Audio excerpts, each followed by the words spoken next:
Bunda berharap anak-anak semua dalam keadaan yang sehat dan tetap semangat.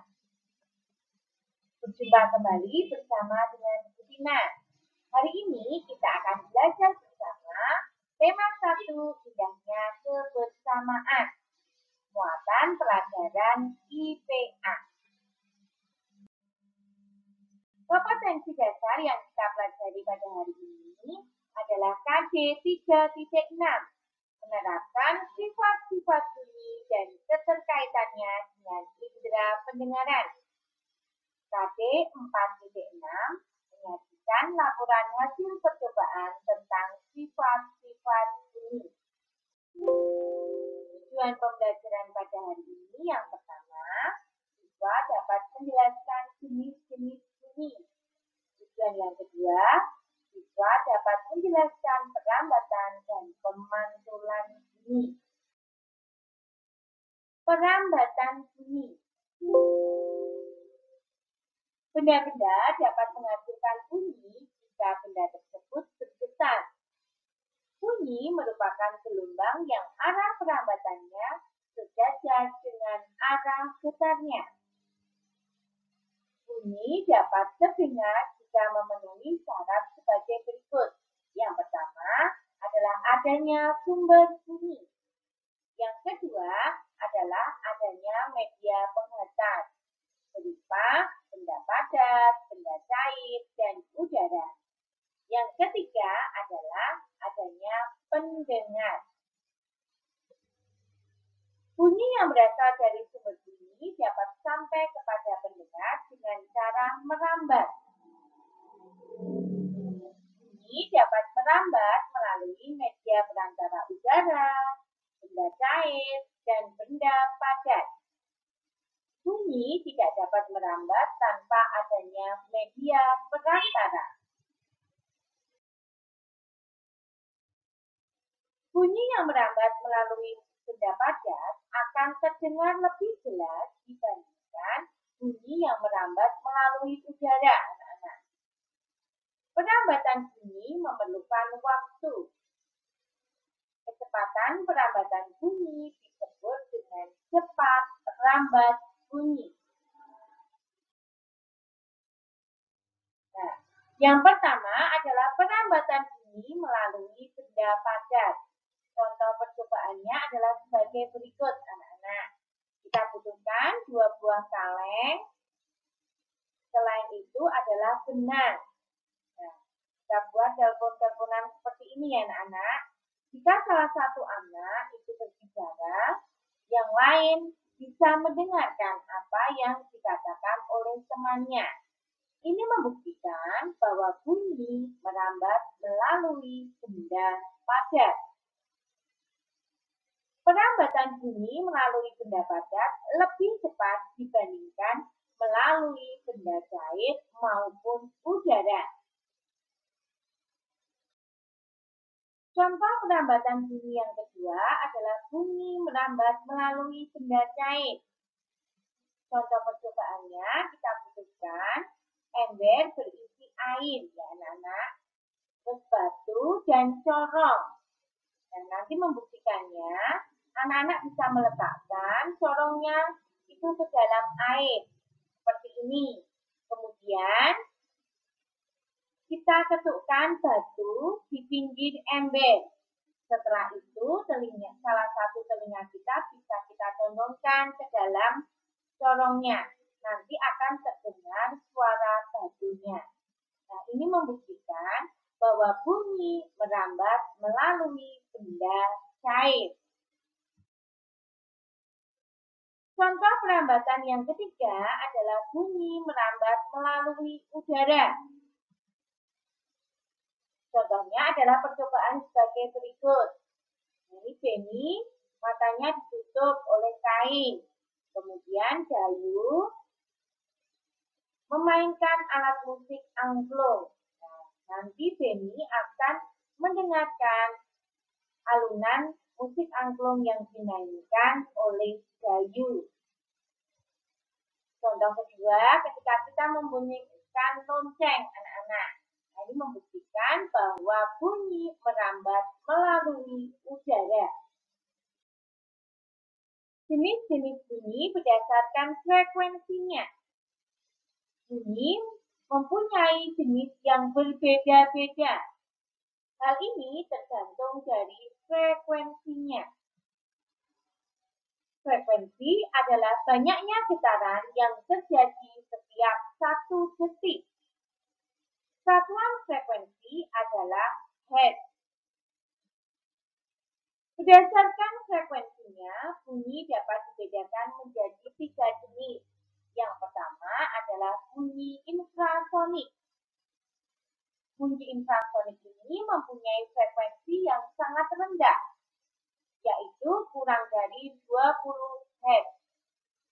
Bunyi infrasonik ini dapat didengarkan oleh kelelawar, anjing, jangkrik, dan kuda. Yang kedua adalah bunyi audiosonik. Bunyi yang mempunyai frekuensi di antara 20 sampai 20.000 Hz. Bunyi audiosonik ini dapat didengarkan oleh manusia. Yang ketiga adalah bunyi ultrasonik. Bunyi yang mempunyai frekuensi sangat tinggi anak-anak, yaitu lebih dari 20 Hz. Bunyi ultrasonik ini dapat didengarkan oleh lumba-lumba. Nah, ini macam-macam atau jenis-jenis bunyi berdasarkan frekuensinya. Ada 3 ya anak-anak. Sekarang kita akan belajar tentang pemantulan bunyi. Bunyi merupakan suatu gelombang sehingga bunyi mengalami pemantulan. Berikut ini adalah jenis-jenis bunyi pantul. Yang pertama adalah bunyi yang memperkuat bunyi asli. Bunyi ini terjadi apabila sumber bunyi mempunyai jarak yang sangat dekat dengan dinding pemantulnya.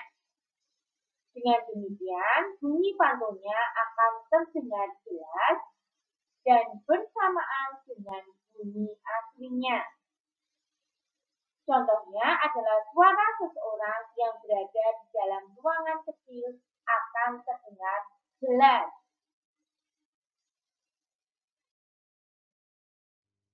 Jenis bunyi pantul yang kedua adalah gaung. Gaung adalah bunyi pantul yang terdengar hampir bersamaan dengan bunyi asli, sehingga bunyi terpantul berulang-ulang. Gaung terjadi jika bunyi dipantulkan pada permukaan yang keras. Contohnya adalah pemantulan bunyi yang terjadi di dalam ruang bioskop.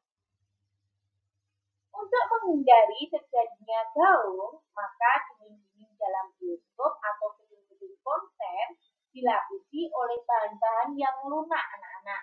Seperti contohnya adalah karpet, busa, karet, dan gabus. Jenis bunyi pantul yang ketiga adalah gema. Gema adalah bunyi pantul yang terdengar setelah bunyi asli. Gema terjadi karena jarak antara sumber bunyi dengan dinding pemantulnya. Contohnya adalah bunyi pantul yang dihasilkan oleh dinding antar bangunan dan dasar suatu ruangan.